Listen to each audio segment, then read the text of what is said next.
Nous voici de retour dans le gestionnaire de fichiers d'eau de Switch.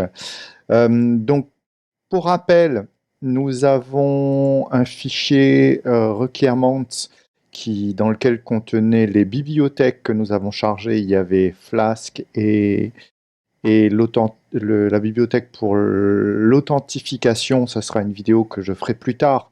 Rappelez-vous, le passenger et le fichier qui nous intéresse principal, qui est le app.py, qui va contenir toutes les routes vers toutes les terminaisons auxquelles on fera appel. Là-dedans, on va rajouter un petit dossier, non pas un file, mais un dossier, tiens, folder, dans lequel je vais loger mes bash scripts. Ouais, appelons ça comme ça. Là-dedans, j'y go et on va se créer un premier fichier. Attends, je vérifie ça. Qu'est-ce qu'on peut bien se créer comme fichier? Ouais, on va faire ça. On va se créer un premier fichier qui va s'appeler order check pour vérifier l'état d'une commande. Exemple, si elle est toujours en .sh, puisque ça va être un fichier bash. Exemple, si une commande est toujours en attente, ou si elle est trash dans la corbeille, ou si elle est complète. On va pouvoir faire ça. Donc, ce sont les fameux fichiers auxquels on va faire appel à partir de notre API et qui vont venir exécuter un certain nombre de tâches sur notre WordPress. Les fichiers bash script dont je vous parlais tout à l'heure dans la vidéo précédente. Donc, que vont contenir ces fichiers bash script que mon API va venir appeler? C'est ce que nous allons voir tout de suite en faisant un peu plus connaissance avec les commandes WP CLI. Je vous mettrai des ressources dans les liens de l'article qui concerne cette vidéo sur mon blog. Mais je vous explique un petit peu rapidement comment ça va marcher. Les commandes WP CLI, alors, juste que je vous montre ça sur... Quand vous êtes chez O2 Switch, j'ai eu le tour, je ne savais pas. Par expérience, je l'ai appris. O2 Switch a, au niveau de leur serveur, a déjà installé les commandes WP CLI. Donc en fonction de l'hébergeur chez qui vous êtes, peut-être que c'est déjà le cas. Ce que vous pouvez faire pour vérifier, c'est tout simplement taper WP pas fi, mais info. Voilà. Et vous savez que c'est déjà installé. Je vous explique un petit peu plus comment ça marche. Exemple, pour vérifier l'état de commande de l'utilisateur. Donc, je vous rappelle, quelqu'un a commandé sur votre site et vous voulez savoir où en est sa commande. En tout cas, automatiser cet aspect-là. La ligne de commande qui correspond est la suivante. WP pour WordPress, WC pour préciser qu'il s'agit d'une commande, d'une fonction WooCommerce.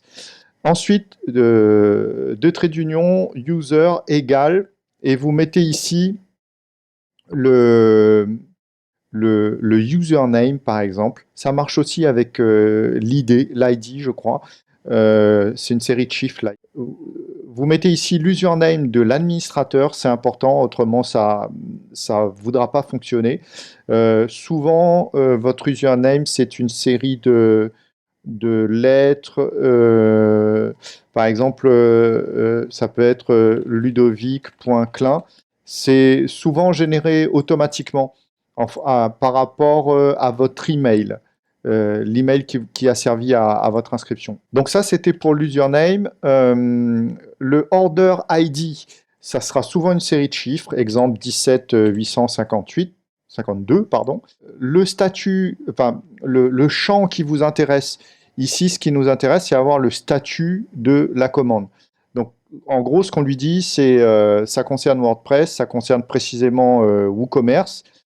c'est moi l'administrateur qui le demande et va, concernant la commande de la boutique, va chercher le statut de cette commande-là en particulier. Et ici, tout à l'heure, quand vous tapiez une commande, vous le payez info, ici, je suis à la racine, quand j'exécute les commandes, je suis à la racine de enfin la racine utilisateur, mais à la racine de mon serveur. Donc du coup, il ne va pas forcément savoir où est installé mon WordPress. Et cette dernière variable-là va nous servir à préciser dans quel WordPress il faut aller exécuter cette commande-là pour trouver les bonnes informations. Et au préalable, je vous montrerai ça tout à l'heure. Donc ici, on va préciser en tête un certain nombre de choses et on va appeler cette variable-là. Donc le WP underscore path, ça sera le chemin absolu vers le WordPress qui est concerné par cette commande-là. Je vous en dis plus concernant cette dernière variable tout à l'heure. Ensuite, hop, j'enlève ça. Ensuite, une autre ligne de commande qui va nous être intéressante, c'est la possibilité de déconnecter l'utilisateur. Exemple, il a passé commande et il a basculé sur la page de paiement, sauf qu'il a abandonné. Malgré tout, s'il revient sur votre site, il se trouve que WordPress, je ne sais pas pourquoi, lui a créé un compte utilisateur, lui a créé un mot de passe et l'a déjà connecté. WordPress ou WooCommerce, je ne sais plus si c'est WordPress ou WooCommerce qui réagit comme ça. Donc je trouvais intéressant de déconnecter au bout d'un certain temps, de déconnecter l'utilisateur. Donc ce qu'on va faire, c'est qu'on fait appel à WP CLI, à des commandes WordPress. Je lui demande de détruire la session utilisateur d'un utilisateur en particulier. Donc le user email ici, ça sera par exemple ludovic.clin@monsite.fr.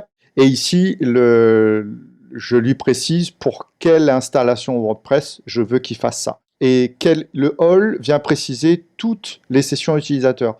Dans l'absolu, peut-être que votre utilisateur s'est amusé à créer une session à partir d'Opera, puis ensuite à basculer sur son téléphone pour terminer la commande. Enfin, voilà. En tout cas, on demande d'aller détruire toutes les sessions. Du coup, au bout d'un certain temps, l'utilisateur sera déconnecté et il faudra qu'il se reconnecte. C'est intéressant. Voilà pour cette ligne de commande. Hop. Alors, vous êtes habitué maintenant. Donc, cette ligne concerne toujours l'utilisateur. L'idée, c'est de le mettre à jour. J'ai déjà le mot de passe de l'utilisateur, pas le mot de passe, l'email de l'utilisateur, qui est par exemple celui-ci, et je lui demande de changer son mot de passe, et je lui dis avec quel mot de passe je veux qu'il le change. Exemple, exemple avec celui-là. Je vais peut-être devoir mettre des guillemets pour que ça fonctionne, je sais plus, ou pas des guillemets, mais des apostrophes. Je sais plus s'il faut mettre des guillemets pour qu'ils prennent en compte ça. Souvent, ce que je fais, c'est que pour éviter qu'il y ait des bizarreries, je ne mets pas de caractères spéciaux dans le mot de passe, je mets juste des majuscules, des minuscules et des chiffres. Mais peut-être que si vous générez des mots de passe avec des caractères spéciaux, peut-être qu'il va falloir ajouter ces espèces d'apostrophes là, pour que ça soit pris en compte. À jouer avec, à vérifier. Ensuite, le même chemin vers votre WordPress dont on parle depuis tout à l'heure. J'ai mis une mise en garde. Attention, l'utilisateur reçoit une notification par email. Donc, on verra ça, si ça vous intéresse, on verra ça dans une autre partie. Mais il faut souvent Il faudra souvent rajouter des snippets. Il y a un certain nombre d'angles morts dans dans ce projet-là. Donc ça en fait partie. Il faudra qu'on rajoute un petit snippet dans un fichier fonction de votre thème enfant ou dans un must-use plugin pour désactiver un certain nombre de choses qui ne sont pas utiles. Et notamment, par exemple ici, dès le moment où, en tant qu'administrateur, vous modifiez le mot de passe d'un utilisateur, l'utilisateur en question reçoit une notification par email. Ce qui est bien dans l'absolu, mais dans notre situation, ça importune plus qu'autre chose. Pourquoi j'avais besoin de ça? Je ne sais plus pourquoi j'avais besoin de ça. Mais en tout cas, si vous souhaitez obtenir l'identifiant de l'utilisateur, l'identifiant, c'est le username. Bizarrement, je m'étais vautré sur cette ligne de commande-là, parce que j'avais envie de mettre assez intuitivement, en champ, j'avais envie de mettre ici, au lieu de login, j'avais envie de mettre username. Et en fait, non, c'est pas ça du tout, c'est login. Je sais pas pourquoi, alors que ça s'appelle username. Bon, l'email qui est ici, c'est le même que vous aviez tout à l'heure, donc que vous rentrerez par Ludovic Klein @site.fr, comme ça. Vous mettez pas les chevrons là, hein. Je sais plus, hop, c'est juste pour les remplir, hein.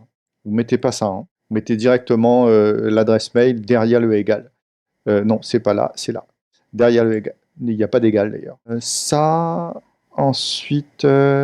Donc la commande pour supprimer, la ligne de commande pour supprimer la commande, si jamais votre utilisateur a abandonné le panier, va être la suivante. Donc WP, WC pour dire que c'est WooCommerce.